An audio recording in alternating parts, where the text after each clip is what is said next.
Fala galera, estamos aqui ao vivo com o nosso Pod7 e hoje um Pod7 para lá de especial com duas pessoas que eu tenho uma admiração profunda, uma admiração assim, até falta palavras para falar com vocês aqui sobre essas duas pessoas. Um é um grande irmão, conterrâneo, uma pessoa que me ensinou muitas coisas e continua me ensinando, e outro é um professor, para mim, que é o melhor aqui do Maranhão no que ele faz. E hoje, até brinquei no meu podcast, brinquei no meu Instagram, que hoje vai ser uma aula.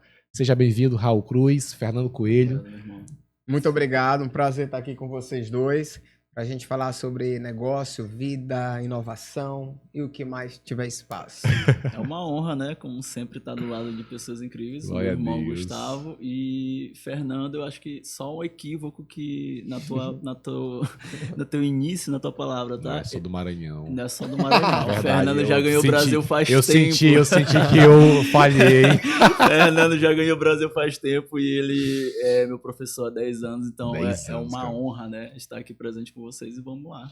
É interessante porque Raul ele foi determinante para essa minha pivotada. Eu comecei na área pública, na questão jurídica, e Deus me mostrou um caminho diferente, que foi entrar para o mundo dos negócios, creio que há uns 4 anos atrás. Sim. E quando eu comecei, eu até me sentia um peixinho fora d'água. Eu disse, rapaz, isso aqui não é para mim. Mas sabe quando Deus está te dizendo, vai por esse caminho, vai por esse caminho, vai por esse caminho. Eu iniciei assim meio cego nessa área, na minha cidade, e quando o Raul me olhou, ele me abraçou, assim como um irmãozão mesmo, aquela pessoa que chegou pra mim e, Gustavo, vou te ajudar. E assim, tenho uma gratidão por ti, cara, que talvez tu nem imagine, né? E assim, hoje eu estou aqui graças a Deus e graças a pessoas como você. E Raul sempre falou muito bem do Fernando Coelho. Gustavo, cara, tu precisa conhecer meu professor que me ensinou isso, que me ensinou aquilo, uma pessoa incrível, virou um amigo. Então assim, eu tô de fato muito feliz, eu tava ali conversando com um amigo, fiquei até um pouco emocionado numa conversa que eu tive agora antes de vocês chegarem, e eu acho que esse podcast só veio para somar ainda mais essa emoção. Legal. Porque quando a gente está perto de pessoas que a gente admira, que nós temos um respeito, é a bênção de Deus, né? E eu quero iniciar com uma pergunta simples. Me conta um pouquinho da história de vocês. Como foi que nasceu essa vocação, essa vontade de empreender, de ser professor, de ensinar pessoas a empreenderem também? Quero que comece com o Fernando, depois nosso amigão Raul. Com vontade. Legal, eu tava essa semana dando uma entrevista, foi a primeira entrevista biográfica que eu dei, né? E aí eu falei que, muito baseado na psicologia, quando a gente se torna o adulto que a gente se torna, isso teve origem lá na infância, e isso é para qualquer pessoa, né? E eu sempre vim de uma educação cristã, eu acho que assim como você, né? Sim. Só que você foi no evangélico, eu fui ali no catolicismo, né? Que é a mesma base, É a mesma base, né? E aí eu sempre estudei em escola religiosa, escola de freira, né? A minha família tem tias freiras, quase eu viro discípulo, né? Eu fiz o que a gente chama de vocacionado, fiz 2 anos de vocacionado. Pensei em mandar carta pro bispo e tudo para entrar para a igreja e tal. Aí no 3º ano eu disse, não, eu acho que não é para mim não. E aí saí do vocacionado. Mas lá na infância, a minha avó, parte de pai, ela era professora aposentada, e eu estudava em Santa Teresa, meus primos estudavam no Marista, era tudo no centro, né? E aí quando terminava a aula, a gente ia para casa da minha avó. Como minha avó ela se aposentou, mas ela queria continuar trabalhando, ela montou aquela sala de aula de reforço, a casa era muito grande lá no centro, e ela montou uma sala de aula dentro de casa, né? Tem gente que monta escritório, ela montou uma sala de aula dentro de casa. Sala de aula padrão, sala de aula mesmo. Então tinha as carteiras, carteira escolar, quadro negro, né? E aí de manhã ela dava aula e de tarde ela cuidava da gente. Mas a brincadeira da gente de tarde sempre era brincar de ser professor, né? E acabou que eu virei professor, meu primo virou professor, minha outra prima virou professora, cada um nas suas profissões, né? Um é dentista, outro psicólogo, eu publicitário, mas todos tendo a segunda profissão, né? Eu digo até que professor é minha primeira profissão, como uma profissão paralela. E ali nasceu, eu acho que, o desejo de ajudar, de ensinar, de compartilhar.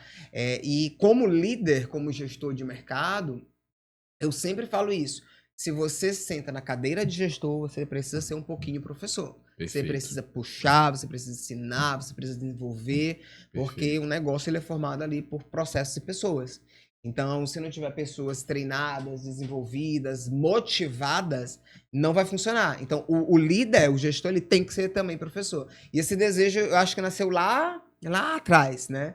E foi construindo até que quando eu entrei na faculdade, eu olhava alguns professores, eu admirava muito esses professores, e eu acho que todos os meus professores da faculdade na época, eles eram diretores de alguma coisa e professores. Perfeito. E ali eu pensava, poxa, então eu consigo também, né? E aí eu fui modelando o meu futuro naquele então presente, de olhar fulano de tal e dizer, eu consigo também seguir essa mesma linha. E aconteceu muito naturalmente.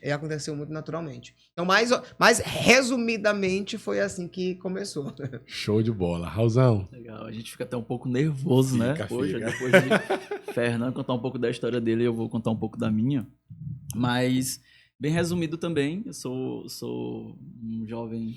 Nasceu lá em Rosário, as pessoas, uma cidade aqui do lado de São Luís, 40 minutinhos ali, né? Sim. E muita gente não conhece, mas muita gente já passou, porque a entrada é o portal para os Lençóis Maranhenses, né? Para ir para Barreirinhas, os Lençóis Maranhenses tem que passar por Rosário. E Fernando fez eu pensar agora muita coisa assim da minha infância. E eu sempre gostei de... Sou filho de palhaço circense, né, com uma professora. Então, eu sei que essa mistura sempre deu um pouco de liberdade de comunicação. Então, eu sempre fui um menino que, apesar de ser tímido ali no início, bem novinho, meus 3, 4 anos, era bem tímido, mas depois eu fui desenvolvendo esse ato de comunicar, de querer conversar com todo mundo, sentar em mesas que nem eram o meu lugar, às vezes, eram pessoas mais velhas e tentar ouvir histórias, né? E eu lembro que eu era uma criança um pouco diferente quando o negócio era televisão. Eu adorava assistir propaganda. Normalmente as crianças gostavam de desenho, e quando chegava a propaganda, pular para outro canal que estava passando outro desenho. E eu gostava de assistir, eu achava incrível, achava criativo, eu gostava muito disso, né? Eu fiquei me recordando sobre isso quando o Fernando falava. Mas enfim, minha juventude começou como de qualquer outro jovem, nunca me faltou nada, graças a Deus. Entrei em escola pública, estudei minha vida toda em escola pública até chegar na faculdade, e na época eu trabalhava na área do direito, já pulando muito para aí, né? E eu trabalhava na área do direito e ingressei em direito, lá na Estácio, né, São Luís. E ao ingressar em direito, eu ficava olhando aquela galera passando da publicidade, porque eu sempre tive essa vontade, né, de fazer comunicação. Só que existia aquela teoria das pessoas de que tu vai fazer comunicação, faz direito que vai te dar mais dinheiro.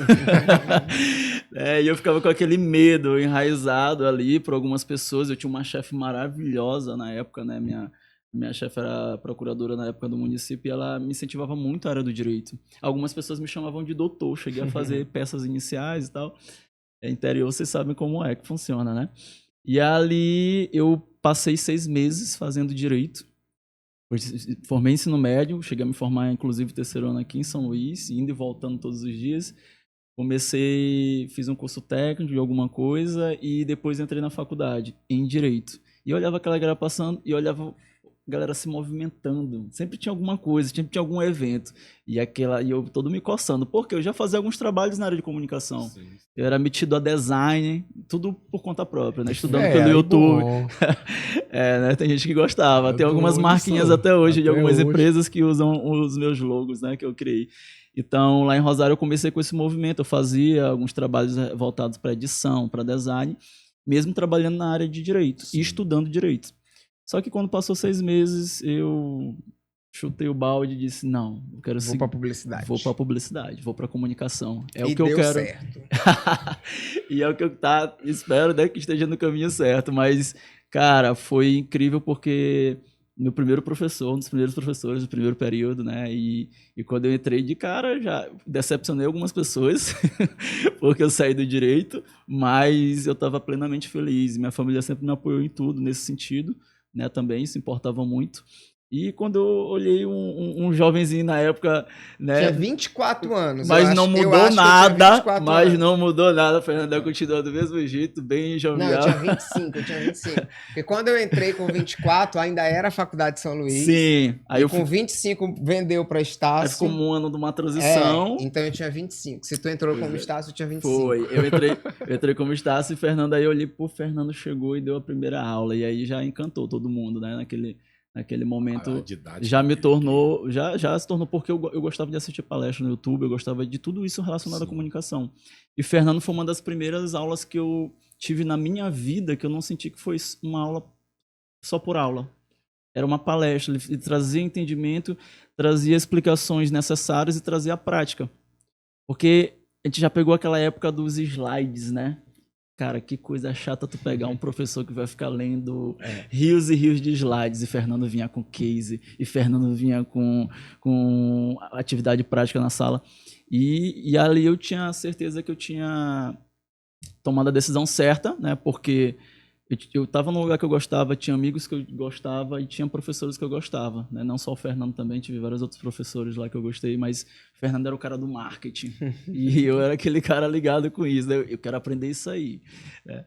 E aí, cara, resumindo muito, foi isso que aconteceu. Hoje, voltando muito para essa área da minha vida, a gente continua ainda aí essa relação de professor e de amizade. Hoje completa 10 anos, né, Fernando, esse ano. E depois disso eu tive a oportunidade de fazer algumas palestras, alguns cursos livres e hoje uma pós-graduação com o Fernando Coelho também ali. E é muito legal porque o Fernando sempre está se renovando, né? E eu digo, cara, é isso que dá vontade na gente que trabalha sempre, porque comunicação tem que estar sempre estudando, né? E Fernando, ele sempre trouxe essa fome pra gente, né?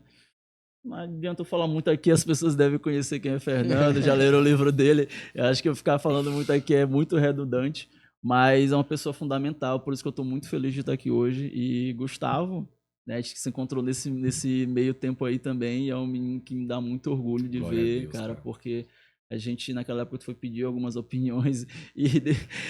Vou contar eu fiquei sabendo que tu mandou ele pedir demissão, não foi?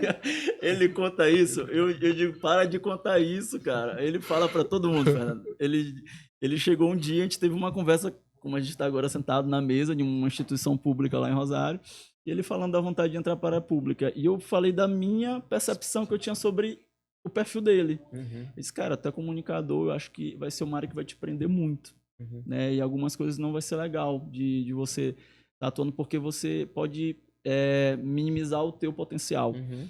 Então, segue. Não, eu não falei isso, mas o engraçado foi que um dia eu tô lá, eu acho que eu tava no carro, indo pra algum lugar, você tava aqui em São Luís. Aí ele fez o que tu disse. E ele me liga. Ele falou sim, palavras. Aí eu falei, fala, Gustavo, tudo bem? Ele, tudo bem, Raul. Cara, acabei de fazer o que tu me indicou. Isso que pedi demissão, isso maluco. Tu já tava com a esposa grávida? Já tava com a esposa grávida. Mas isso cara, quando a gente denota alguma admiração, né, que alguém admira, a gente precisa tomar muito cuidado com os nossos posicionamentos, isso, né? E aí o Márcio Brasil lá da Terra Azul, ele outro dia me chamou e falou assim, olha, muito cuidado com o que você fala, porque as pessoas acreditam em tudo que você fala, né? E aí ele tinha entrevistado um candidato para gerente de marketing e o candidato tinha falado que eu sugeri isso, falei isso, e ele fazia, seguia, né? Aí Márcio, olha, ele faz o que tu fala, né? E esse candidato especificamente, a gente estava num evento em São Paulo, que era o RD Summit, né? O RD Summit. E aí ele tava lá, foi parecido com a tua história, Gustavo. Sim. Ele tava lá conversando comigo, ele trabalhava numa empresa aqui em São Luís, aí ele falando isso, falando aquilo, eu disse, cara, pede demissão. Né? Pede demissão, se não tá legal. Tu falou pra ele desse Falei, jeito. tu é protagonista da tua carreira, né? Teu protagonista. E aí, uma semana depois, ele disse, olha, pedi demissão, já tô trabalhando, já estou sendo recrutado por outra empresa. Aí eu disse, pronto, maravilha, né? Mas, assim, a gente precisa tomar mais cuidado com o tom do que a gente fala, na né? época, Fernando, ele tava com a esposa grávida, né? Tinha alguns compromissos por aí. E eu fiquei assim, mas nem eu ainda não saí da área pública completamente, da vontade que eu tenho também, né? Então, esse daí foi nossa relação. E daí, a partir daí, começou alguns aconselhamentos que o Gustavo também, como um cristão bem mais ativo, conseguiu me dar muito aprendizado. E hoje a gente está aí, né? Nessa luta diariamente, aprendendo cada vez mais. Hoje a gente não trabalha só com publicidade direta e marketing, mas também com a área de inovação e tecnologia. E hoje eu tenho a oportunidade de ter Fernando como mentor dentro da nossa empresa, né? Da empresa Marcos Maluf, que a gente vai falar daqui a pouquinho sobre ela. Né? Mas é isso. Uma coisa que, com certeza, para vocês que estão assistindo, fica bem claro é que vocês dois são muito bons comunicadores. Vocês se comunicam muito bem. E é uma comunicação que prende. Pelo menos eu estava aqui só ouvindo e querendo ouvir mais e mais. Qual é o segredo dessa boa oratória, dessa boa comunicação? Me conte. Cara, o que eu sempre digo é que quando você vai falar sobre algo, você precisa dominar este algo, né?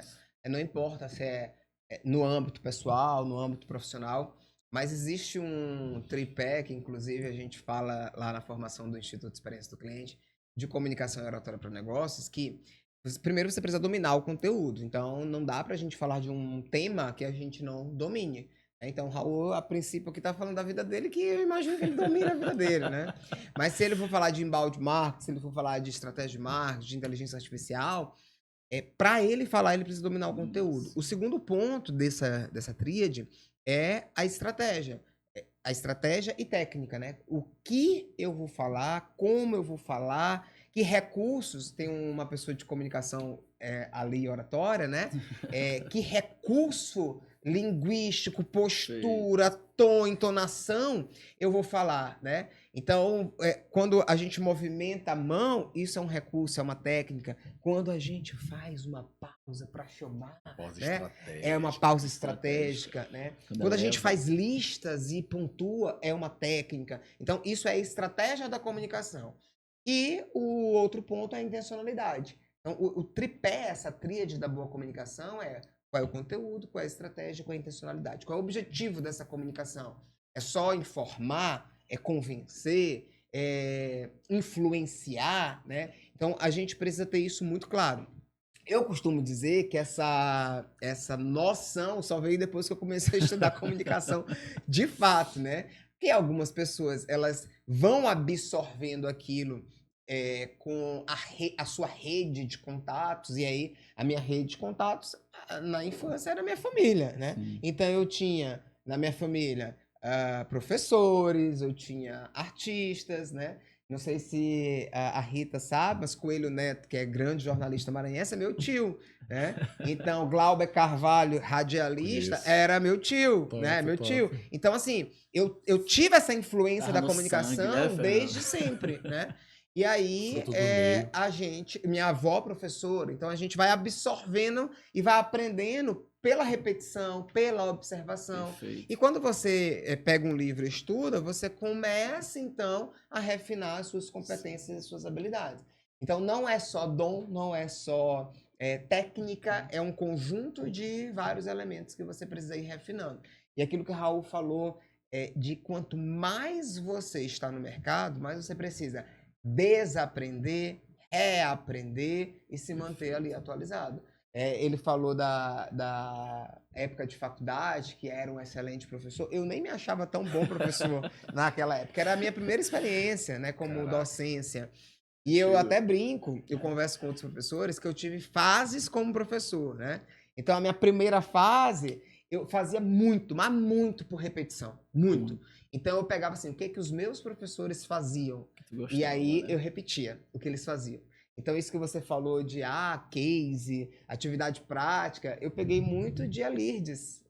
Eu não sei se ela foi tua professora. Não, mas eu soube muito da história dela. Alirdes, que durante muito tempo foi gerente de marketing do Shopping da Ilha, hoje está como gerente do Iguatemi em Fortaleza. Então, assim, eu era fãzaço de Alirdes. Eu repetia o que ela fazia, né? Ela foi professora na pós, né? Ela foi professora da pós. Ela é professora hoje no curso que eu coordeno. Na Estácio não foi. E aí depois, quando eu entrei no mestrado, eu disse, dá para fazer melhor. E aí eu comecei a estudar tecnologias da informação. E aí eu comecei a trazer tecnologias, comecei a trazer outros recursos. Quando eu entrei no doutorado, eu comecei a estudar gamificação. Eu disse, dá para trazer gamificação. Então eu comecei, o professor de hoje não é nem de longe o professor de 10 anos atrás, né? E eu falava muito, tudo que eu estou ensinando hoje para vocês, daqui a 10 anos não vai mais valer absolutamente nada. Hoje eu dou aula de embalde, mídias digitais, estratégias, ICX, né?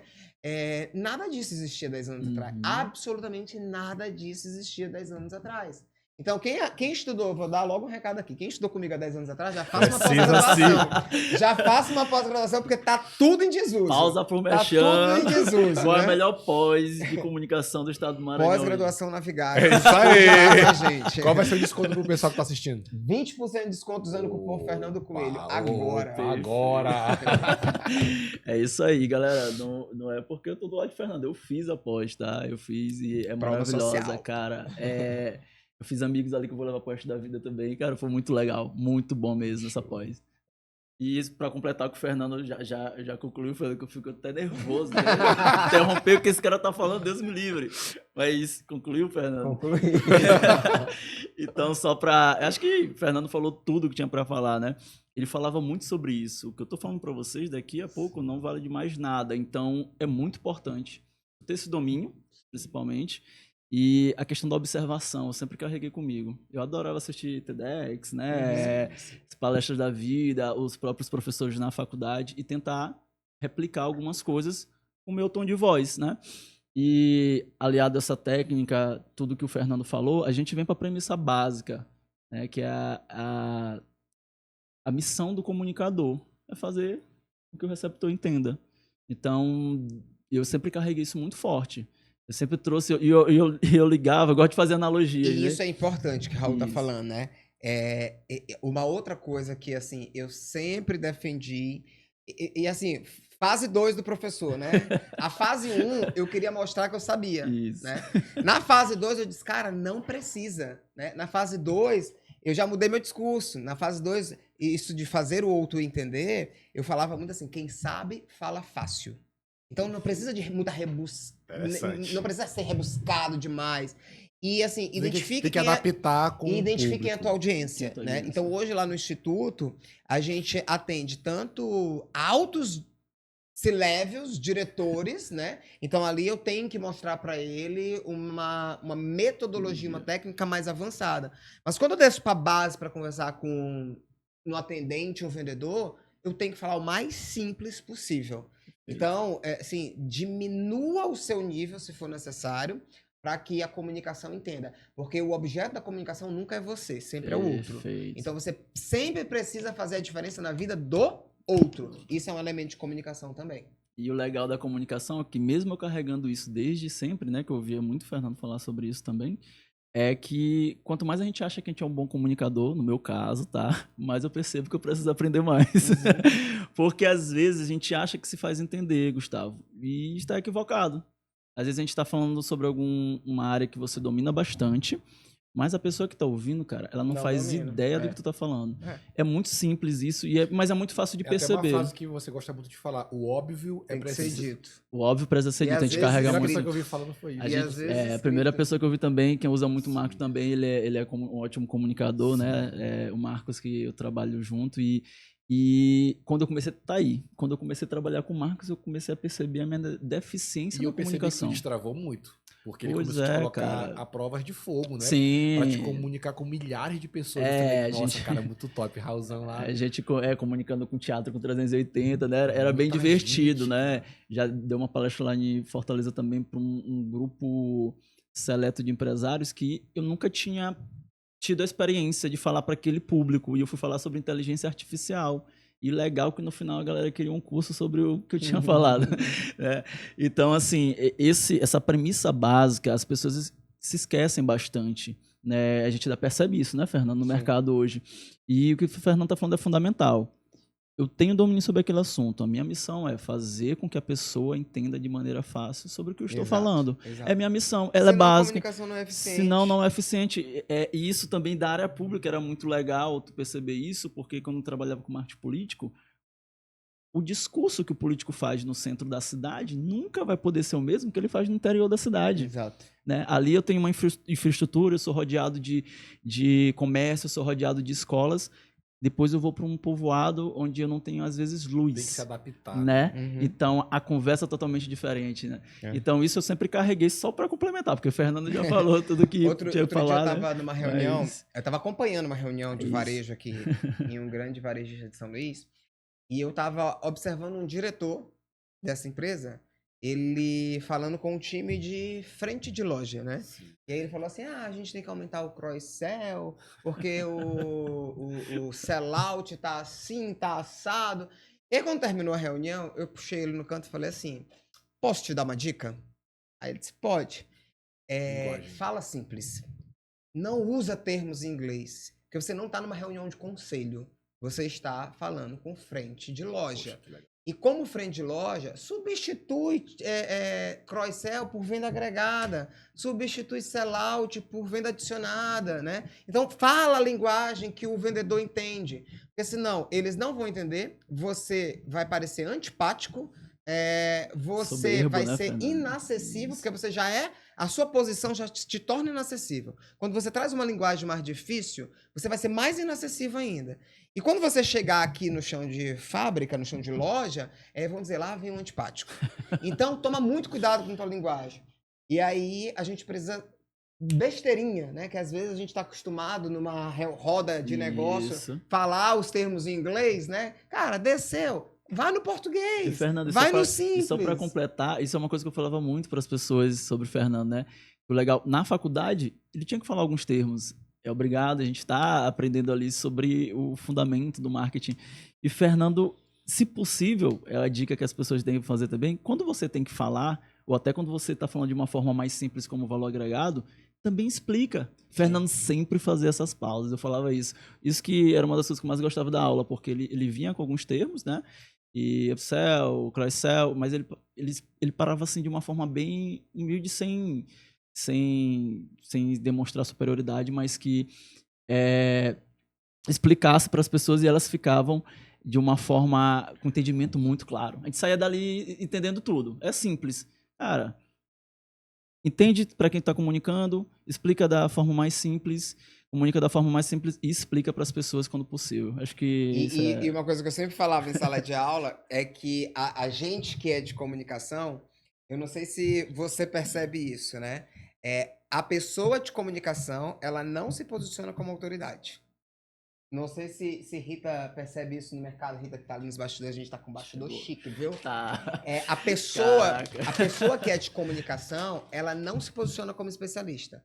Então ela sempre traz um eu acho, ela sempre traz um penso. Assim, não, eu tô te recomendando isso, porque na metodologia, na técnica, eu sempre, como profissional, como gestor de comunicação, eu trazia técnica para as minhas defesas. Então nunca era da minha cabeça, sempre tinha um autor que falava, sempre tinha um especialista que falava, sempre tinha um estudo que defendia, e a gente pouco vê isso no mercado.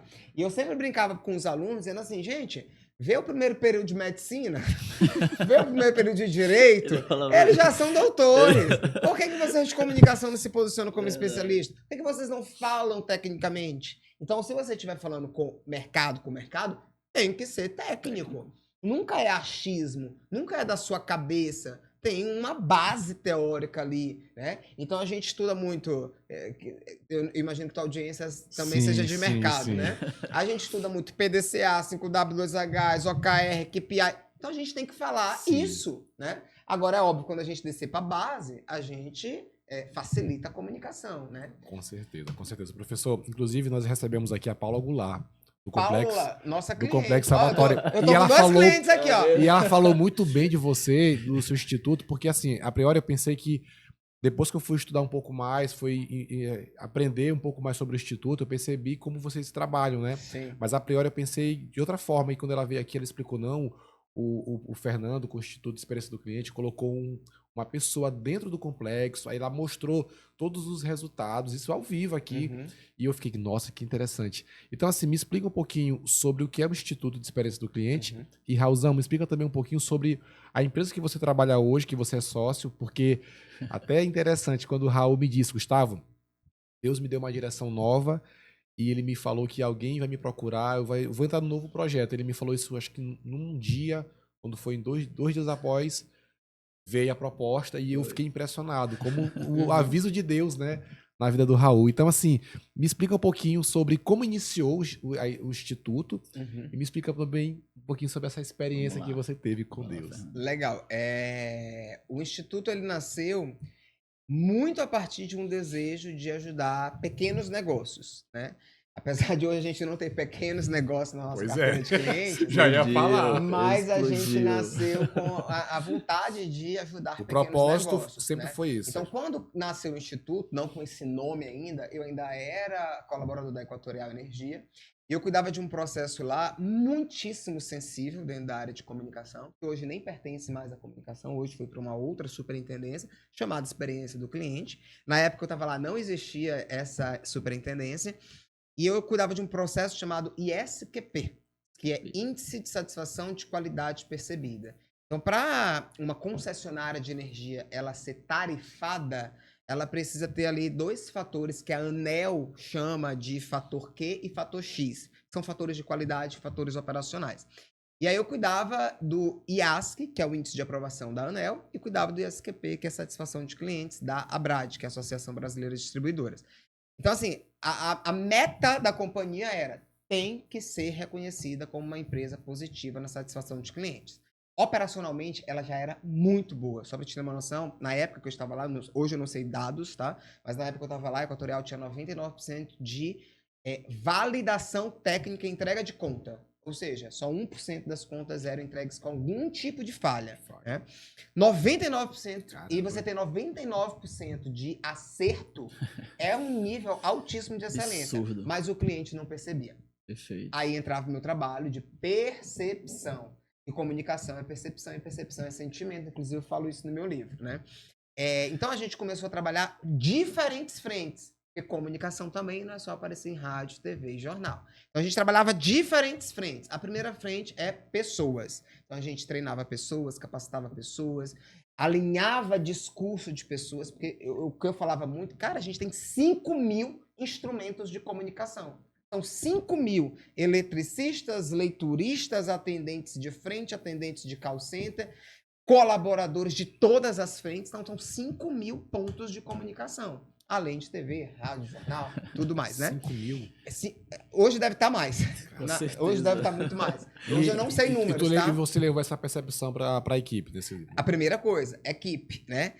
Segundo, revisão de processo. Então, às vezes eu pegava uma carta que a Equatorial mandava para o cliente, eu dizia, cara, eu não estou entendendo. Eu que trabalho aqui dentro, não estou entendendo o que está escrito aqui, né? E aí a gente passou a revisar processo, carta, fraseologia. Teve um caso clássico que um dos gestores, o Carlos Hubert, ele recebeu uma carta, ele disse, Fernando, eu não entendi o que está escrito aqui. Eu disse, pô, se tu que tem quase 20 anos não entendeu, imagina eu, que tenho 6, né?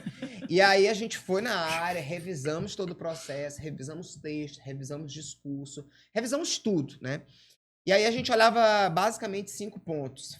Como que as pessoas percebiam fornecimento de energia, como as pessoas percebiam conta, como as pessoas percebiam imagem, como as pessoas percebiam comunicação e como as pessoas percebiam atendimento. Então a gente tinha vários pontos, vários planos de ação para cada um desses pontos. E a gente ia olhando pessoas e processos. Eu saí da Equatorial, não vou lembrar, acho que 2018 ou 2019... a gente conseguiu tirar ela ali de 30º, 20º pouquinho lugar para primeiro lugar em satisfação de cliente no Brasil. Né?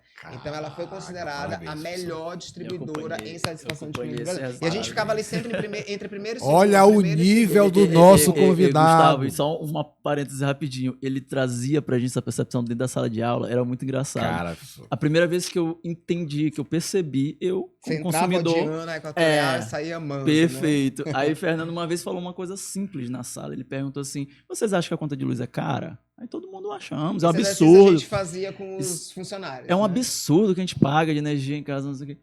Falei, tá bom. Quando falta energia na casa de vocês, é muito ruim? É horrível, eu fico sem acesso a isso.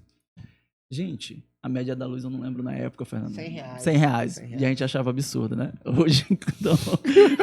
E aí o Fernando colocou, vocês pagam 100 reais. Olha a conta de vocês. Olha a conta de vocês com outras coisas.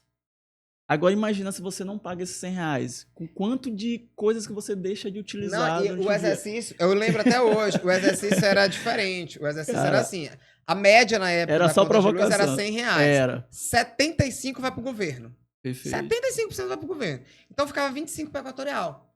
Divide 25 por 30, dá 83 centavos. Verdade. Segundo o IBGE, a média de pessoas que moram numa casa no Maranhão é de 3 a 4. Vou botar 3.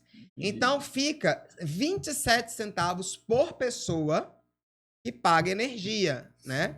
27 centavos. O que tu compra com 27 centavos? Aí, ou Não seja, compra depois... um pão. Depois... Com 27 centavos você tem água quente, você tem televisão. É caro isso? Não é caro isso, né? Aí, não é caro. Mudou a percepção. E aí o outro exercício que eu fazia era assim, quanto é uma grade de cerveja? Não sei quanto é uma grade de cerveja. Mas devia ser mais ou menos isso. Era. Você paga uma grade de cerveja era 120 que dura na dia. Época, eu lembro que eu você tá pagando 100 reais para 30 dias. Na época eu tomava cerveja. Então, isso é percepção. Percepção é sentimento, isso é comunicação. Então, a gente fazia esses exercícios, né? E ali, eu disse, poxa, isso não pode ficar só com grandes empresas. E aí, eu comecei a fazer consultoria disso tudo que a gente aplicava na Equatorial para pequenas empresas, né? Com metodologias, obviamente, que coubesse para pequenas empresas. Porque numa empresa pequena não tem como eu trazer o método que a gente utilizava numa empresa gigante, né? Então eu trazia isso. Aí o negócio foi crescendo. E a priori você começou... Sozinho, com consultoria, né? Consultoria para pequenas empresas. E aí eu comecei com treinamento, algumas pequenas consultorias. Livres, né? Os cursos livres. Aí depois vieram os cursos livres. E aí chegou um momento que eu falei assim, eu preciso dar mais corpo para isso e dar mais forma para isso. E aí eu passei um tempo no Rio também, na Light Energia, cuidando de um processo de canal digital focado em satisfação de clientes. E aí quando eu voltei, eu resolvi abrir um instituto. E aí o instituto ele ganhou produtos, né? Então a gente hoje tem produtos de mentoria, produtos de consultoria empresarial, que não é só experiência do cliente, então a gente entra para a base comercial, a gente hoje lá no time Maluf faz a estruturação, ele já tem isso, mas a gente faz o refinamento de planos de cargos, salários, estrutura. Então a gente entra no ecossistema do negócio, cara, né? Incrível. E assim, uma coisa que eu falo muito lá é que algumas empresas elas vão crescendo e elas sofrem o que eu chamo de dor do crescimento. Cresceu, teve que crescer rápido, né? Mas não se organizou. Aí eu entro para vamos organizar a casa agora? Vamos organizar processos, pessoas, estratégias, metodologias. Então esse é o nosso produto consultoria. Aí a gente tem o nosso produto de cursos livres, cliente oculto. Então, hoje, o nosso cliente oculto ele é muito diferente dos outros clientes ocultos que você vê algumas pessoas fazendo. Então, a gente entra numa base de diagnóstico real da jornada do cliente. Então, se você pegar um cliente oculto que a gente faz, um cliente oculto que um concorrente faz, o concorrente ele vai te dar um relatório de como foi o atendimento. A gente vai te dar um diagnóstico de toda a sua jornada do cliente. Entrada, saída, execução, processos, pessoas, estrutura, pós, ações de relacionamento, ações de CRM. Então, a gente faz um diagnóstico que é bem completo. A gente tem os cursos livres e o produto pós-graduação Incompany, que também é um produto que a gente oferta somente para o Incompany. Então, assim, são várias soluções que a gente tem que não é só sobre experiência do cliente, envolve experiência do cliente, gestão de negócio. E aí hoje a gente não atende mais clientes pequenos, né? A gente hoje atende aí Terra Azul, Vale, time Maluf, Complexo Salvatório, Ótica Geniz, Mercedes, Surrai em São Paulo, Unimed São Paulo, Águas do Rio no Rio, Águas do Brasil, perdão, Águas do Brasil no Rio de Janeiro. Então a gente hoje está mais nacional. Por isso aquela correçãozinha no começo, né? O cara ganhou o Brasil inteiro. Não sei se posso falar, mas pode internacional. Que a gente ontem teve a nossa metodologia apresentada no 10º Congresso Internacional de Educação. Como é que a gente treina empresas e executivos de empresas. Isso para o maranhense é uma honra, né, professor? Porque vocês nós três aqui maranhenses que estamos batalhando, e o senhor é uma referência, pelo menos assim, pra Raul, pra mim e pra milhares de pessoas. Quando você confirmou que vinha, eu disse, meu pai, isso daí eu tenho que ir preparado. Até o Anderson falou, Gustavo, esse convidado é top, viu, cara? Parabéns. Tô aqui Então, todo assim, me tremendo aqui, não, cara, do lado dele. assim, a gente fala, parece que é pra gente, né? Mas não é, realmente é um sentimento de honra e de uma grande alegria estar com você aqui.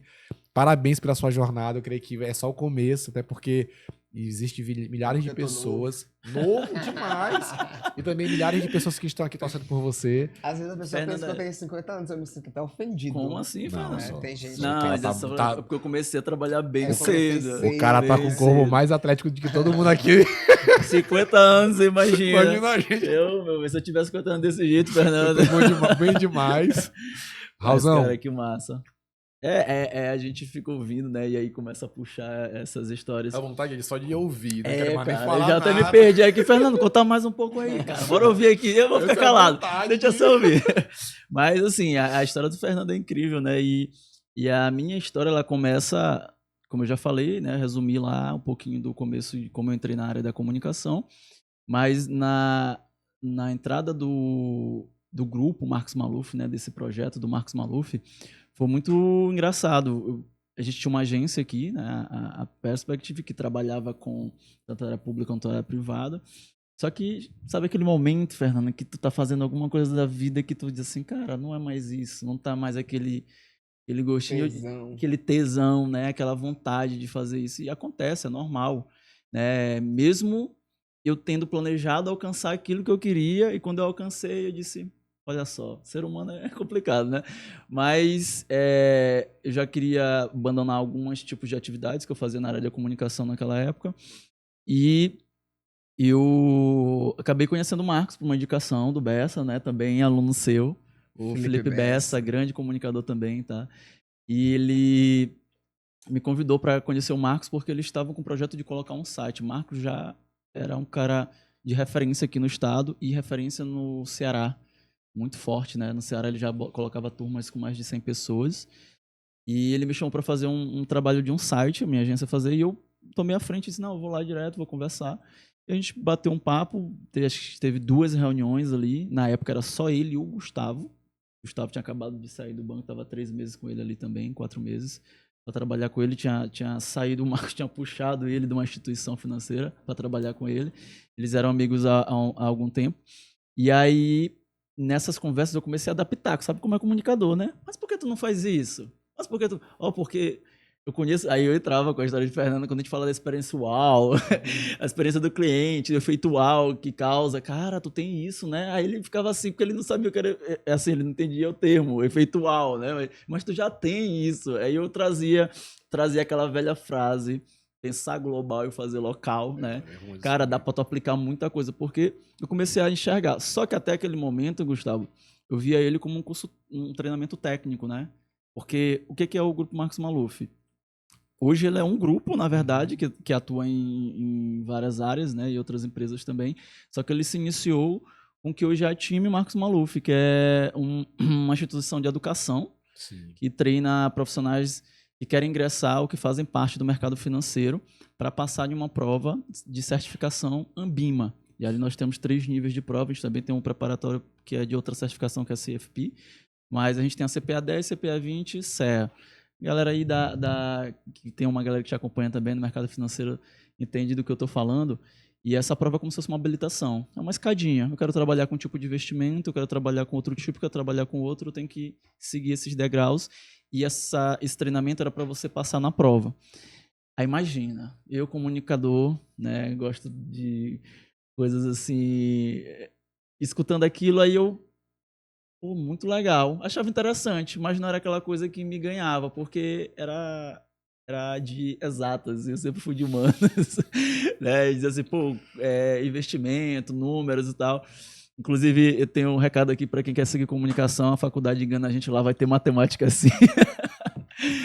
Eu fui professor de mídia técnica. Aí, né? Fernando acabava Então com a eu gente. fazia Ô, os alunos raiva. fazerem cálculo de CPM, CPP. Ô, nessa Porque eu época. sempre falava assim, você vai assumir uma gerência de comunicação, Perfeito. você não vai contratar qualquer pessoa, você não vai contratar qualquer mídia, você tem que fazer cálculo. Né?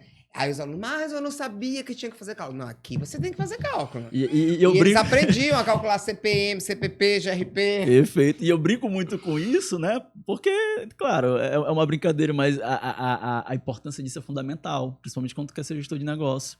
Quando tu parte para o mercado de verdade, né? Se tu não tem o controle dos números, tu não tem controle de resultado. É muito simples, né? Sim. E eu brinco com isso, mas, enfim, e voltando para a história do Marcos, aí ele fez o convite para a próxima turma que seria em Fortaleza, e passar o final de semana lá. E aí foi nesse momento que a gente estava naquela conversa, eu disse, Hugo, eu acho que é um sinal do que eu estava pedindo, né? Pro Moreno lá de cima, como o Marcos costuma falar, né? Eu estava em um momento de muita intimidade com ele, conversando muito com ele. E assim que eu tinha tomado uma decisão de recomeçar a minha trajetória profissional, eu recebi essa mensagem desse convite. Foi incrível. Eu comuniquei minha família, comuniquei alguns amigos próximos e questão de 1 hora depois meu WhatsApp toca. Eu tenho isso salvo no meu celular para encontrar aqui. E aí era o Marcos me convidando para ir para Fortaleza, para conhecer o negócio de perto. E eu já tinha sentido uma pontinha ali de desejo de fazer, de um querer que eu fizesse parte de uma forma mais ativa, porque até aquele momento era só um site, né? E aí, a partir daí eu fui, a gente teve experiência, e eu fui com aquele pensamento, será que eu vou gostar? É uma área legal? E, cara, no final do dia, no primeiro sábado, as pessoas saíram da turma chorando. Simplesmente assim. E aí eu comecei a entender que o negócio dele não era certificação, não era treinamento para certificação. Ele tinha um dom, e, claro, aliado a muita técnica, ele conseguia trazer uma comunicação primordial e algumas coisas que beirava o que a gente fala, o que a gente entende como divino, porque ele falava algumas coisas que atingiam muito profundamente as pessoas, né? E na área de comunicação, o Fernando pode explicar isso muito melhor também, existe várias técnicas que dá para realizar isso e trazer essa percepção de um produto que vai muito além da certificação. Enfim, entrei no negócio, faz 2 anos agora, 2023, e o primeiro ano que eu estava ali, a gente faturou, ele já vinha de um faturamento, a gente gosta de falar sobre isso, porque foi uma empresa que cresceu muito rápido. Cara, e eram 3 pessoas até esse momento, e eu, Gustavo e o Marcos, e alguns terceirizados que a gente contratava para fazer cobertura, algumas coisas, né? E a esposa do Marcos, que sempre ajudava, a Mariana, que hoje é a nossa head, incrível também. E aí, naquele momento, a gente começou a trabalhar em conjunto. Quando chegou em dezembro, a gente olhou para o faturamento e tinha faturado, acho que, 600 mil reais naquele ano, né? Não, desculpa. 600 foi o ano anterior, 2022, ele sozinho. E a gente faturou, em 2023, 2 milhões. Aí a gente colocou um desafio. A gente queria trazer resultado, impactar mais pessoas, mas isso com certeza ia vir como resultado financeiro. E a empresa, ela pulou de... Eu falo isso porque a gente fala abertamente, o Marcos já falou isso bem aberto. Às vezes as pessoas têm um problema de falar sobre isso, a gente fala de negócio tranquilamente, tá? Sim. E aí, em 2023, a gente colocou uma meta para faturar 2023, 2 milhões, 2024 a gente colocou uma meta para faturar 6 milhões. E eu bati no ombro dele e disse assim, isso daí tá feito no meio do ano, né? E ele olhou para mim assim, né? E disse, não, e era meta de dezembro. Ele disse, bora ver. A gente fez em maio. Caraca. Né? Os 6 e fechou 24 com 20 e pouquinho, né? 20 e pouquinho. A gente tem um ano hoje muito... uma meta muito ousada, que a gente está trabalhando muito forte para isso, né? Com certeza vai alcançar. Mas eu gosto de falar sobre isso porque, pela toda a nossa história, a gente vem, por exemplo, do projeto inicial que a gente tem, que às vezes, como o Fernando falou, de atingir pequenas empresas. Hoje, Fernando, o nível das empresas que o Fernando treina, assim, são absurdos, né? Ele já está internacional, como ele falou agora há pouco. E a gente sempre teve, como tu falou, essa questão do Maranhão, né? Sim. Cara, esse orgulho, essa questão de querer ajudar. Hoje a nossa sede principal é aqui fica ali no Calhau, fica ali no Millennium Corporate, né? E a gente tem uma sala muito legal. O Fernando adora ir lá. Fernando, o café, Não, café. Eu sou mimado quando eu vou lá. Café, Fernando recebe quais são os bolos, suco verde. Café de lá, né, cara? Eu não tomo nada menos do que suco verde. Café, assim, são várias cápsulas, qual que você quer. E bolo, assim, só tá faltando uma coisa, bolo fitness. Bolo fitness. Porque aí você vai pra lá, de fitness a gente não tem nada, vocês conhecem a gente. Mas bolo fitness. O Fernando, ele vai pra lá. Mas o Jerry, que é meu assistente, adora, come tudo que tem lá. Pois é. E aí, cara, a gente olha pra trás e quando eu falo de questão de números, eu sempre gosto de referir isso à quantidade de pessoas que a gente impactou. E hoje são mais de 45 mil alunos aprovados, né? Milhares, dezenas de milhares de pessoas que passaram pelo método Marcos Maluf, que é um método incrível para estudar, para passar na prova. E hoje eu tô, além da diretoria de marketing, a gente está assumindo essa área de inovação e tecnologia. E o Fernando traz essa mentoria, como ele explicou. E é uma dor de verdade, né? A gente às vezes cresce tão rápido, a gente tenta organizar a casa todo o tempo, mas a gente vai precisar de ajuda para isso, porque é uma velocidade extrema. Nós tínhamos 3 pessoas trabalhando em 2023, hoje são 18, acho que 19. A gente teve uma colaboradora nova também hoje para a Hub, viu, Fernando? Olha aí, área de marketing. E já te conhece, é tua fã também. E a gente está crescendo de uma forma muito legal, mas com os pezinhos no chão e sabendo que esses profissionais como o Fernando, né? A gente também tem outros profissionais que ajudam a gente, que trazem. A gente tem um CEO que é o Sami, que é um cara executivo assim que tem uma história gigantesca também. E é fundamental para que a gente consiga organizar e crescer ao mesmo tempo, sempre inovando e trazendo mais soluções para as pessoas, que é o que a gente está fazendo no final das contas, é ajudar a transformar a vida de outras pessoas. Gente, eu contemplando esses testemunhos, esses relatos, eu fico... É assim... Eu fico impressionado, mas assim, eu quero saber agora de vocês um momento, aqueles momentos difíceis que todo mundo passa, né? Tem um grande empreendedor aqui no Brasil, Geraldo Rufino, que ele diz o seguinte: as batalhas que eu passei geraram em mim anticorpos psíquicos. Eu me tornei mais forte. Então ele sempre fica muito feliz e alegre ao falar de algumas dificuldades que ele passou. Ele não fala com tristeza, você percebe uma animação. A Renata Bogea veio aqui recentemente, ela falou muito sobre isso, que ela é uma pessoa feliz, ela já passou por diversas dificuldades, batalhas, mas ela não fala das dificuldades com tristeza, ela ressignificou. Mas eu quero saber de vocês dois, algum momento que ficou marcado, algum momento difícil que vocês passaram, que vocês pensaram em desistir e pegaram forças em Deus e continuaram. Porque assim, vocês são exemplos para milhares de pessoas.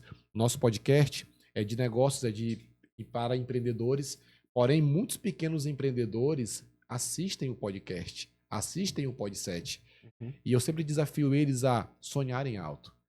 Ouse sonhar, você nunca irá além dos seus sonhos. Então assim, Raul e Fernando, qual foi o momento que vocês pensaram em desistir, mas buscaram forças em Deus, continuaram? Quer começar, Raul? Pode ser, acho que para fazer esse bate-bola, né? Desculpa. Essa questão de desistir, Gustavo, eu acho que nunca esteve assim na minha visão. Desistir, Sim. né? Acho que é uma palavra muito forte, desistir. Eu acho que não, mas dar um passo para trás já esteve algumas vezes, né? Esse momento de quando eu conheci o Marcos era o momento da minha vida de dar um passo para trás para tentar dar 2 lá para frente. E vão existir esses momentos. É tranquilo falar sobre isso. As pessoas costumam olhar muito pro resultado, né, Fernando?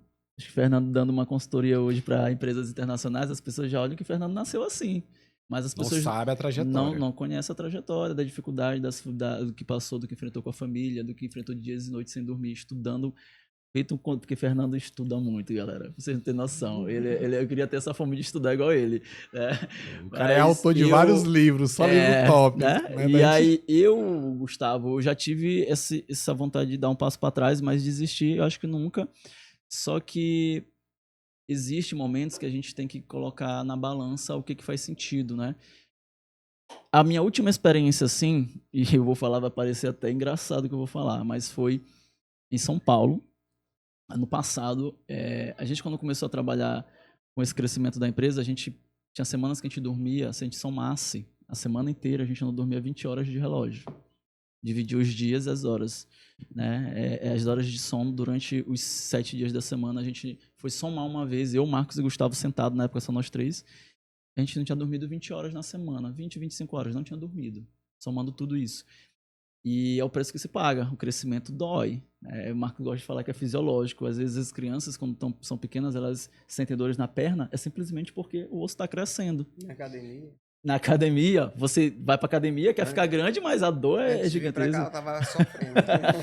Então, a dor é fisiológica, né? Aí o que a gente tem que entender ela vale a pena, né? E a gente fazia muito essa pergunta. Em São Paulo, no passado, eu estava passando por um problema onde eu sempre tive esse sonho de viajar muito. Eu quero trabalhar viajando, conhecendo pessoas. Sempre falei isso, né? Eu estava programando uma vida com mais viagens, mas quando eu conheci o projeto Marcos Maluf, eu viajei tanto, gente. Eu viajei tanto que, se tu abrir aqui aquela carteirinha da Apple, né? Aí... Eu tava precisando assim, que abrir aqui meu passaporte. Não. Internacional eu ainda não fui, calma. Mas aqui no Brasil, a gente viajou tanto, assim, nessa ponte aérea que eu abro aqui, aí aparece os cartões antigos, né? Aí, sei lá, outro dia eu conferi, tinha 28, Fernando, acho que era 28 que tinha. E eu sempre pedi isso. Só que chega um momento, e quem tá de fora é lindo. Fernando pegando um avião ali, indo pra lá, indo pra cá. E eu tenho fotos, eu até botei na apresentação, foto de eu exausto dormindo no avião, né? E nessa época a gente já estava há 90 dias, eu acho. Marcos há muito mais. Eu e o Gustavo há 90 ou 120 dias distante de qualquer pessoa da família, assim. Eu lembro, cara. Bem. Tu te lembra, né? E faz falta, né? A gente sente, a gente pesa. Os amigos perguntando, a família, os sobrinhos que estão muito ligados aos teus sobrinhos. O meu sobrinho, eu lembro que na época um dos motivos principais foi porque meu sobrinho teve um problema de saúde e a única coisa que eu podia ajudar era com alguma força de palavra ou alguma questão financeira, mas eu queria estar perto e eu não conseguia, né? Então, a gente coloca isso na balança, mas a gente tem uma frase que a gente usa lá dentro da empresa que é muito forte, que é: primeiro a gente vai buscar ajuda no moreno, sempre, né? Nosso Deus está lá em cima, a gente sempre vai buscar essa força nele. Mas segundo, a gente tem uma frase que a gente usa que é: se não por nós, por eles. Legal. E falar isso tem um peso gigantesco pra gente. Tá falando de tatuagem da agora, talvez seja uma próxima frase que eu vou tatuar. Se não por nós, por eles. O Marcos, ele fala muito essa frase, né? Ele carrega essa frase porque é difícil, velho. E olha que na época eu ainda não tenho esposa, não tenho filho, e eu já presenciei o Marcos, o Gustavo, assim, as pessoas que moravam junto com ele, tipo, o filho ficando na porta chorando porque ele tinha que ir trabalhar e buscar. E ele falava muito isso pra mim: Raul, por ele, se não por nós, por eles. Então, essa é a gente ia buscar a força. Eu sempre lembrava do rosto da minha mãe, dos meus irmãos, dos meus sobrinhos e de tudo que eu queria poder proporcionar, né? E acho que essa é a maior força que eu carrego até hoje. Nesse momento, foi um momento que eu tava assim, meio exausto nessa questão de viagem, de cansaço, e meu pensamento muito: cara, será que o que eu tô fazendo tá valendo a pena de verdade? A gente começa a se questionar. Sim. É normal, o ser humano vai se questionar assim. Mas depois eu comecei a pensar no que eu conseguia trazer de segurança para minha família, para mim mesmo e para os meus amigos, né? E aí, com isso, você consegue renovar aquela força. E claro, logo, isso é um período, isso não vai ser para sempre. A gente consegue depois parar, aproveitar com a família, trazer, estar próximo, e a partir daí a gente consegue seguir. Porque eu falo muito pro lado dessa questão da família, porque profissional, eu amo o que eu faço. Hoje eu sou muito... eu gosto muito, sou muito realizado no que eu faço, né? Faço uma coisa diferente todos os dias, é o que eu sempre quis. Agora, na questão pessoal, foi isso. Eu acho que é isso. Fernando, pode falar agora aí um pouquinho. Legal. Essa resposta, eu acho que, pra mim, ela tem muitas camadas, né? Mas eu, assim, nunca pensei em desistir de absolutamente nada, né? E aí que entram as camadas, né? Eu tô lendo... Hoje de manhã eu tava lendo o livro Psicologia Financeira, não sei se vocês já leram, mas assim, muito bom. Conheço. Tem que ler, Fernando. E aí, no livro lá, tem um trechozinho que o autor, ele fala assim: tem algumas pessoas que acreditam que investimento financeiro é só questão de decisão e inteligência, mas tem um fator sorte, né? Por quê? Fator sorte entre aspas, né? Por quê? E aí ele dá um exemplo lá de uma pessoa que investiu, ganhou muito dinheiro, mas a economia estava favorável. que se ele usasse as mesmas técnicas de investimento em um outro período, que as taxas não estavam favoráveis, né? Ele não ia conseguir, pelo contrário, ele poderia falir. E ali ele chama isso de fator sorte, né? Mas eu digo que eu nunca tive família rica, né? Nunca tive uma estrutura de muita sobra. Nunca faltou absolutamente nada, mas nunca teve sobra. Nunca teve tanta abundância, né? Sim. E aí eu fui construindo a minha carreira profissional, a minha vida. E eu digo assim, que além de muito esforço, muito estudo, muita competência e entrega, eu acho que eu tive um pouquinho de fator sorte. Né? Porque, Gustavo, sem brincadeira, eu acho que eu nunca trabalhei em um local que eu não gostasse. Legal. Eu nunca trabalhei com pessoas que eu não gostasse. Absolutamente todas as pessoas que eu trabalhei, assim, eram mega gente boa. Aí vem uma outra camada da resposta. Será que energia não atrai energia? Perfeito. Né? Então, esse ecossistema que você tá, essa atmosfera que você tá, Deus ele vai te jogando gente boa, né? Então, eu digo que o meu fator sorte foi esse. Eu sempre trabalhei com gente muito boa. Eu tava falando agora com o Márcio lá da Terra Azul, né? Sim. Que eu tive, assim, 3 super gestores que para mim são os 3 top, ainda não teve um quarto, né? Mas 3 tops que, assim, eu admirava demais. Um era o Moisés Amorim, que hoje é o diretor de Paula, né? Sim, lá na Salvatore. Ele foi meu diretor da Chevrolet. O outro foi Márcio Brasil, CEO da Terra Azul. O outro foi Dreyfus Vasconcelos, lá no Rio de Janeiro. Assim, um cara extraordinário. E, assim, foram pessoas que você ia olhando ali e falava, pô, cara massa, né? E que você acaba se espelhando ali também naquelas pessoas. Então, do mesmo jeito que tem gente que às vezes se espelha na gente, a gente tá se modelando em alguém que é muito bom. E acaba que você, ao ajudar alguém, alguém vai vir e o universo ele vai retribuir, você vai também ser ajudado. Porém, tiveram várias situações de conflito. E eu digo assim, cara, se tem um problema, eu sempre pensei assim, Gustavo, se tem um problema, tem uma solução. Uhum. Se eu não sei qual é a solução, tem alguém que sabe e eu vou pedir ajuda. Né? E outra coisa que eu sempre falei é que, assim, você não precisa saber tudo. Eu tenho muita consciência de que eu não sei tudo, eu tenho muita consciência de que tem muita coisa para aprender. Então, quando você não sabe tudo, cara, você tem que ter o telefone de quem sabe, né? Então, às vezes, da área de tecnologia, eu tenho muitas ideias, mas às vezes eu não sei executar. E aí eu ligo para quem sabe. Tem o Júlio Moraes, que ele é CEO da GMZ Solution, lá aqui no Brasil, lá em Portugal. E às vezes, quando eu queria alguma coisa da Equatorial, quando eu queria alguma coisa da Terra Azul, eu disse, Júlio, dá pra fazer isso? Dá. Tu consegue? Consegue. Então, me ajuda. Então, assim, quando você não sabe, tem um telefone de quem sabe, né? E essas redes que você vai construindo, ela vai tornando tudo muito mais fácil. Então, sempre que eu tenho um problema, eu particularmente acho muito fácil resolver. Porque eu paro, analiso o cenário, analiso o contexto. Eu estava lendo outro livro, muito legal também, recomendo, que é o da Luísa Trajano. E o da Luísa, não sei se vocês já leram, tem um trechinho que a filha dela fala assim: a minha mãe era uma mãe insuportável, porque ela era uma mãe gestora.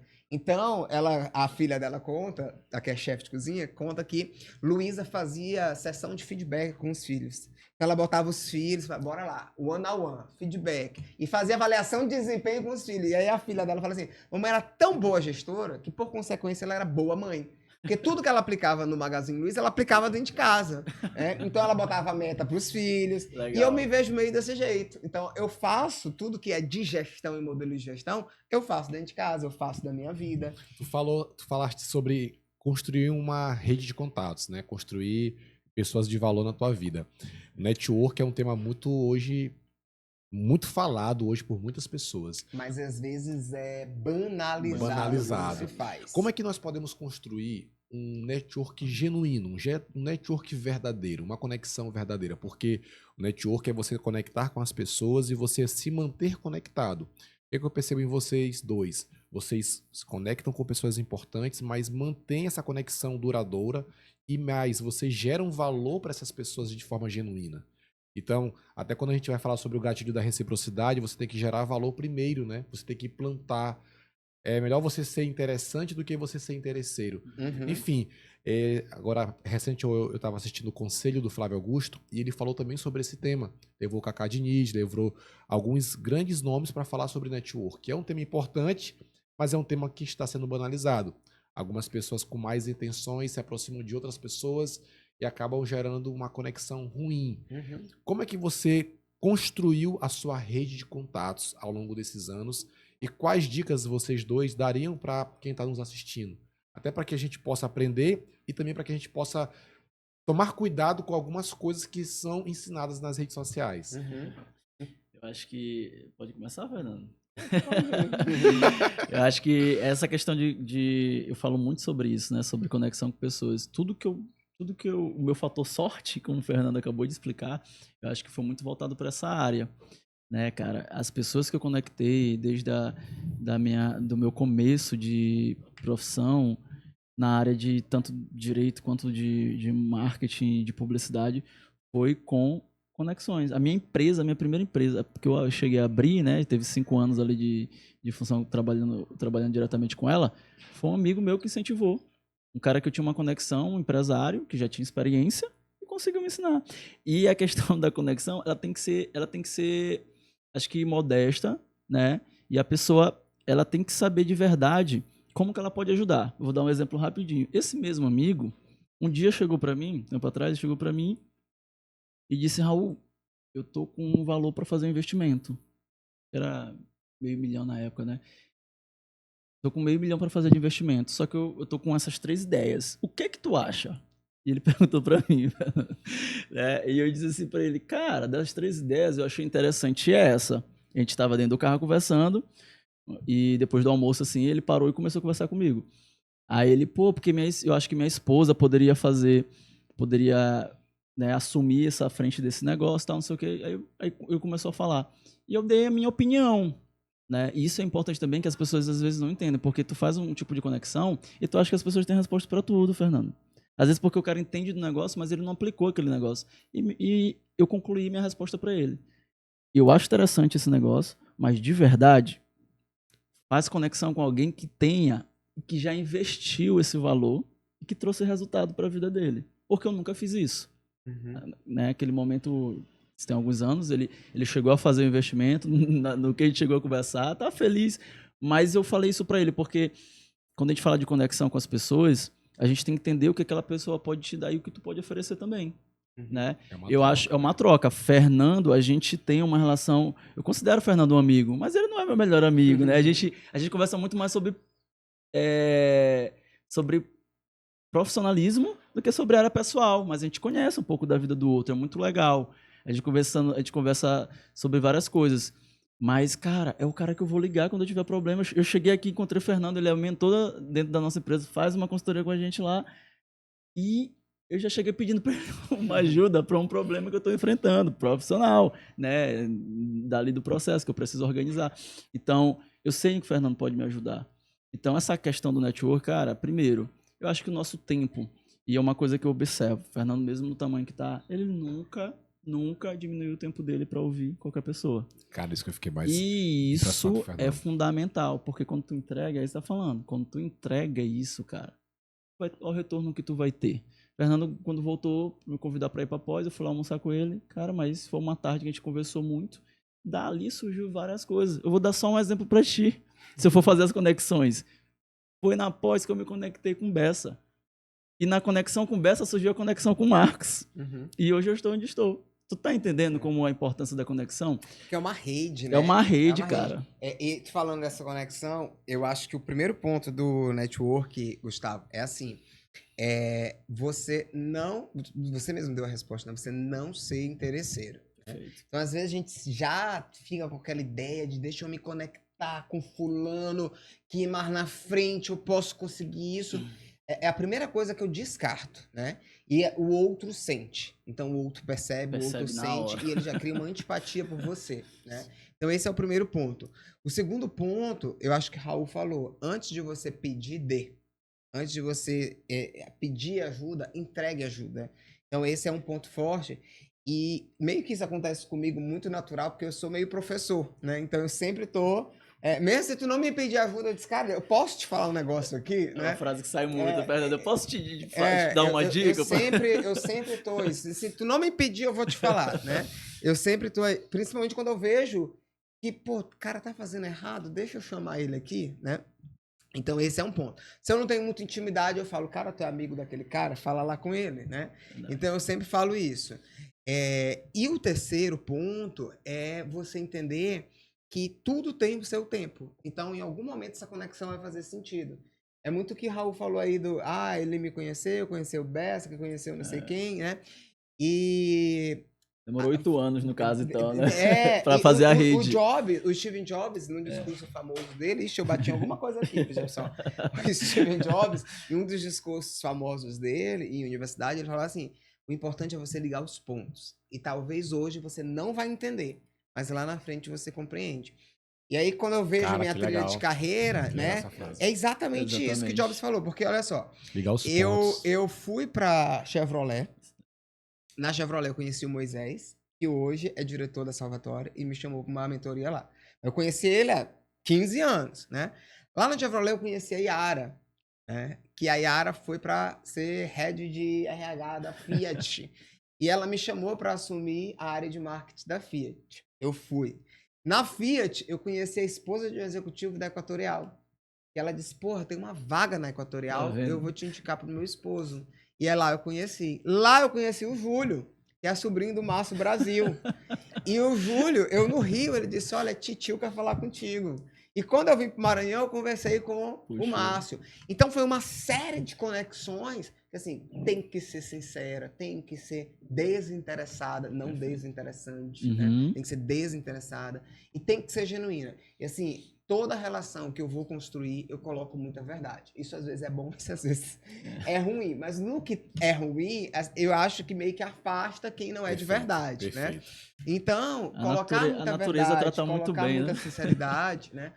As coisas vão se conectando. E aí, conheci o Raul, que conheci o Marcos, e agora chamou para fazer o projeto. Então, são redes que estão o tempo inteiro entrelaçadas. A convergência delas se faz. Então, isso é o verdadeiro sentido do network. É não ser interessado, é você ser interessante, é você ser útil antes de querer utilizar, né? É você ser de verdade, é você dar sustentabilidade para isso.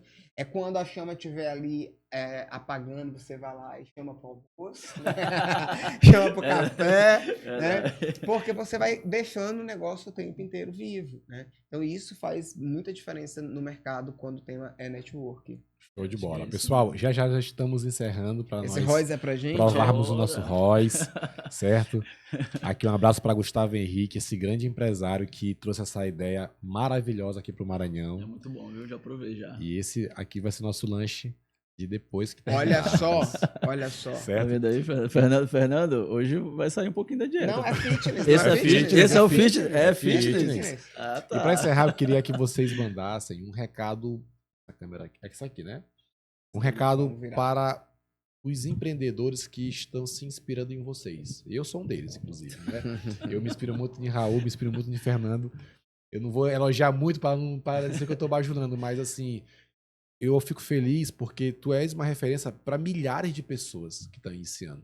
Né? Milhares de pessoas. Então, um dia um amigo meu me falou assim, Gustavo, quando tu pensar em desistir, pensa nas pessoas que olham para você como exemplo.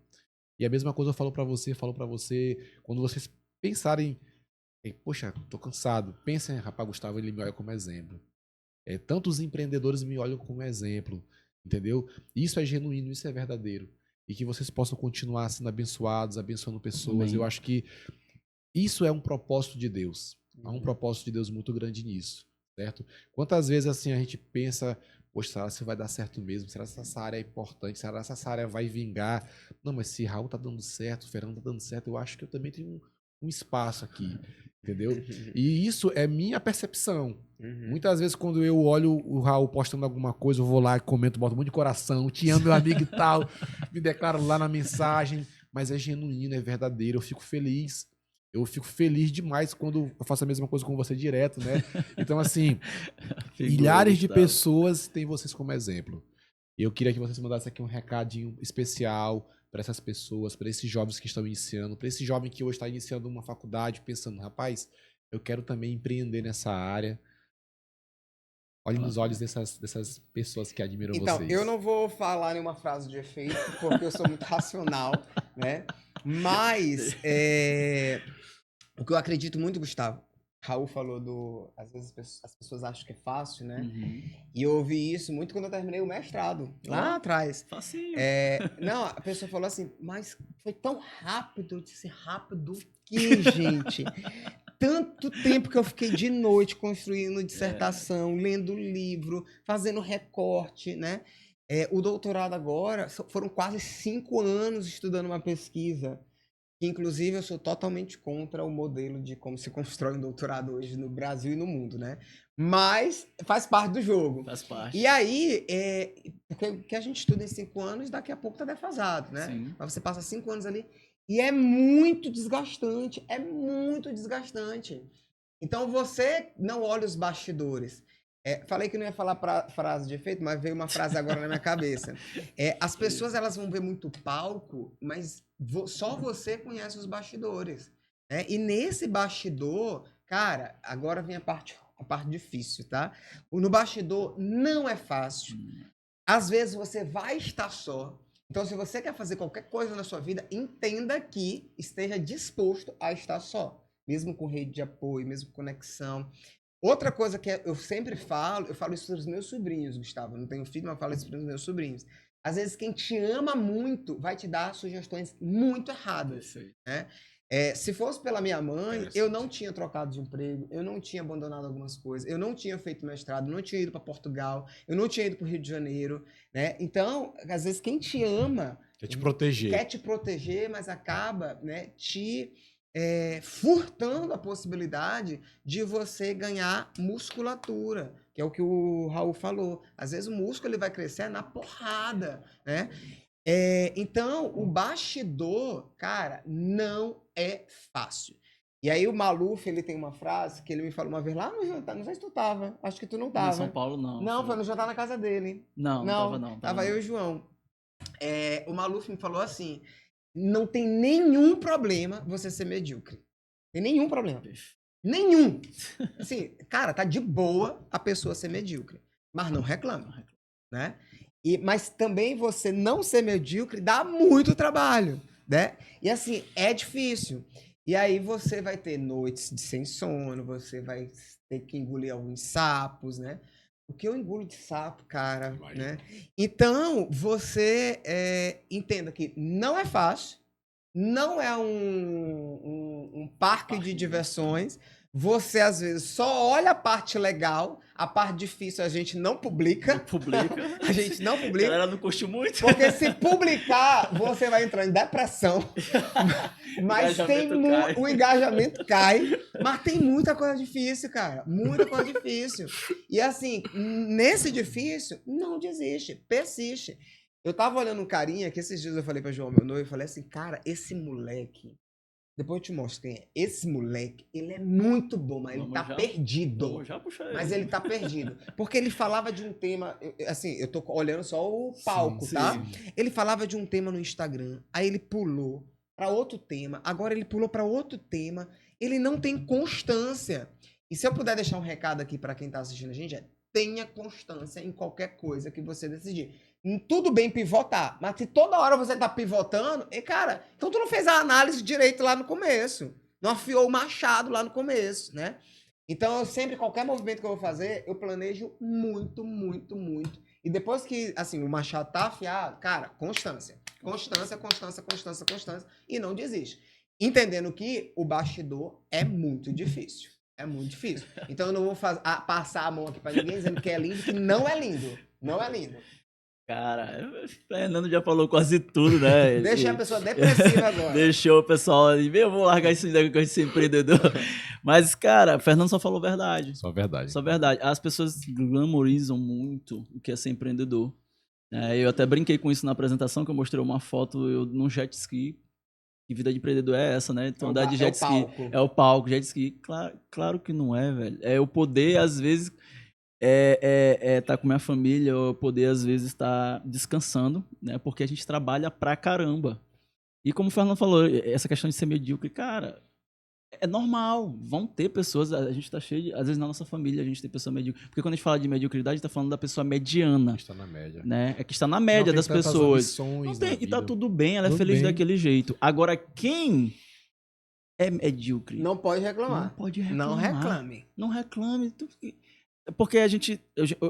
Minha preocupação hoje de verdade é com essa questão do vitimismo, né? As pessoas tentarem puxar para si algumas dores que. Será que elas sofreram de verdade? E às vezes quem decidiu não ser medíocre também não reclama. Não. Às vezes eu viro pra João e falo assim, porra, eu tô cansado. Não pra Não caralho. reclama. Aí ele vira e fala assim, tu escolheu. Ele escolheu. Né? Tu E a gente. escolheu. E É a a gente vida que tu sonhou. e a gente brinca muito com isso em sala de aula, que a gente fala sem mimimi. Eu dou um exemplo pra você, a gente foi pra primeira turma de São Paulo. Eu Foram eu lembrei 30 de uma outra frase 36 aqui, que eu disse que eu não ia falar frase, mas eu lembrei de uma outra frase. Pode, tu vai já falar. São 36 pessoas em São Paulo. E muitas não foram porque nós éramos do Nordeste, Caraca. né? E eles achavam que nós éramos de Fortaleza, do Ceará. E aí o Marcos pegou e não, vocês estão equivocados. Nós somos do Maranhão, mais longe ainda. com vários problemas também, né? Como tem em todo o Brasil. E algumas pessoas não foram. Só que essa frase que Marcos... Eu não sei se essa pessoa falou uma frase. Marcos fala uma frase muito legal. Para essa galera que reclama e que quer ser ouvida a qualquer custo sem ter trabalho. Cara, tu quer reclamar? Faz sucesso. Olhando aqui para essa câmera aqui, ó. Tu quer reclamar? Faz sucesso.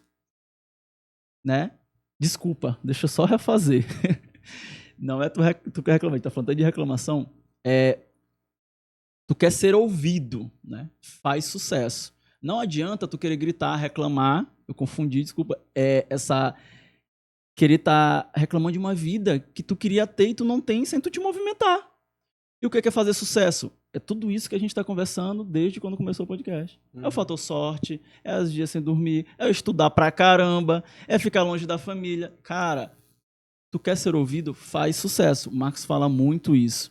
E o que eu queria dizer para as pessoas é isso, porque às vezes a gente se perde no primeiro estradinha, Fernando. Fernando, porque existem duas coisas que a gente tem que entender, e aí vai o meu conselho também para as pessoas. Carregue sempre uma crítica e um elogio da mesma forma. Isso é importante. Isso é muito importante, sabe por quê? E isso eu percebi na minha vida, tá? Quando eu tinha 19 anos, quando eu comecei minha carreira profissional, e eu comecei na minha cidade, ter um pouquinho de reconhecimento profissional das pessoas. A galera chama de prefeito, porque era envolvido, né, na área pública. A gente sabe que a área pública é o setor que tem mais reconhecimento dentro de uma cidade pequena. E naquele momento, eu começava a criar um monte de projetos, Fernando. Eu vou fazer isso, eu vou fazer aquilo, na minha vida eu vou construir isso, vou fazer aquilo. E as pessoas, quando me ouviam, faziam assim, caraca, Raul, que massa, parabéns. Pô, muito legal essa tua ideia, parabéns. E existe até um conceito psicológico para isso, que eu não vou me lembrar o nome desse estudo agora, mas é que no momento que eu faço isso, eu acabo com o meu projeto. Porque eu recebi a minha recompensa antes mesmo de ter me movimentado. É a ocitocina. Ocitocina, Você pronto. libera a ocitocina, dopamina, a dopamina, qualquer neurotransmissor, só o fato de você pensar, você já Só tá o fato liberando. porque o pensamento, né, constrói. Então, quando o cara vinha É pra... a recompensa que vem antes. É a recompensa que vem antes. Recompensa Então, neural. se você recebe a recompensa antes do esforço, você não precisa mais de fazer o esforço. Então, acho que isso daí eu trouxe pra minha vida. Foi uma percepção própria de um erro que eu estava cometendo gigantesco entre meus 19 e 20 anos, que as pessoas me elogiavam e eu não seguia com o meu projeto. Eu querendo ser empreendedor. Ou às vezes a gente dá a primeira coisa que deu certo, aquele primeiro contrato bom, aquela primeira coisa, e você acha, pronto. Tô rico. Tô rico, já deu tudo certo. E outro dia eu ouvi o Thales falando sobre essa questão de tu quer ser empreendedor, meu velho. Se tu quer ganhar dinheiro, vai ser executivo. Vai ser diretor, vai ser tudo isso. Porque você tem diretor que ganha, sei lá, 10 milhões aqui no Brasil, né? 10 milhões ano, tranquilamente, né? Mas o empreendedor, quem tá à frente do negócio, quem é o fundador da parada, que precisa estar investindo todo o tempo em tecnologia e gente lidando com problema de imposto, lidando com problema trabalhista, cara, sinto muito te dizer, essa é a realidade do cara que vai trabalhar com gestão. Né? E toda vez que você pensar em reclamar, estando numa posição que você conseguiu chegar, lembre-se de que alguém queria estar na sua posição. Pô, Fernando, tu falou uma coisa incrível agora, né? Eu algumas vezes já pensei em reclamar. normal do ser humano. E é um exercício que eu costumo fazer. Beleza, mas eu tô reclamando de estar aqui. Onde é que eu estaria se eu não estivesse aqui? Né? Onde é que eu estava antes de estar aqui?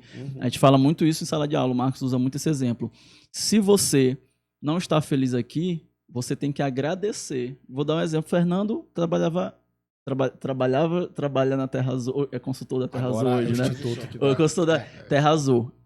Se Fernando reclamasse de trabalhar na Terra Azul, estivesse lá trabalhando, recebendo o salário dele todo mês e estava reclamando todos os dias, a consciência que a gente traz para os alunos é que se você faz isso, você tem que agradecer a Terra Azul porque ela está fazendo um favor para você. Porque se ela era ruim para Fernando e Fernando não optou ir para outro lugar, é porque o outro lugar não queria Fernando. Tu tá entendendo? É claro que tudo suposição, né? Só exemplos assim que eu só tô dando como exemplo. Então as pessoas elas têm que começar a enxergar para isso. Fernando usou isso aqui, foi perfeito.